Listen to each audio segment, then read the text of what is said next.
kursiga muranka badan hareeyay oo lagu dhawaaqay waqtiga ay doorashadiisu dhici doonto. dowlad goboleedka Galmudug ayaa soo saartay xildhibaanadii ugu horeeyay golaha shacabka iyagoo sheegay inay tahay sidii ay ku bilaabato doorashada. dhanka kale waxaa soo baxay cabasho ay qabaan qaar ka mid ah odayaasha deegaan doorashada kuraastooda ay ka dhacayso magaalada Dhuusamareeb, kuwaas oo sheegay in erga aan sax ahayn la xareeyay kuwii reerkana laga tagay.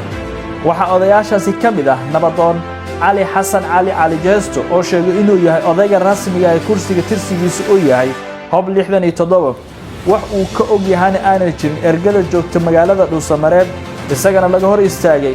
inuu magaaladaasi tago, balse ma cadda warkaasi iyo xaqiiqda ah in laga hor istaagay.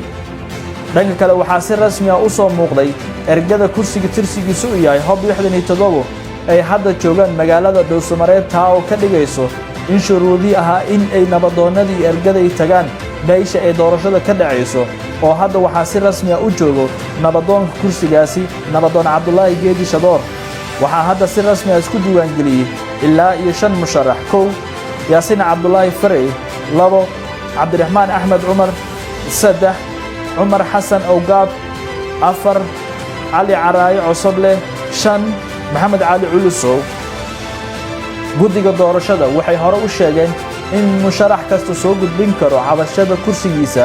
isagoo si toos ah ugu tagi karo xafiiska guddiga doorashada. maalinka beri waxaa si toos ah u bilaaban doono doorashada 2 kursi oo ka mid ah xildhibaanada golaha shacabka, waxayna kala yihiin 1 hob 67, 2 hob 43, balse kursiga muranka badan hareeyay oo ah hob 67 ayaa guddiga doorashada hore u siiyay shahaadada musharaxnimada 5 musharax ee isku soo sharaxay kursigaasi, taa oo ka dhigayso in tuur yare oo halkaasi ka baxay.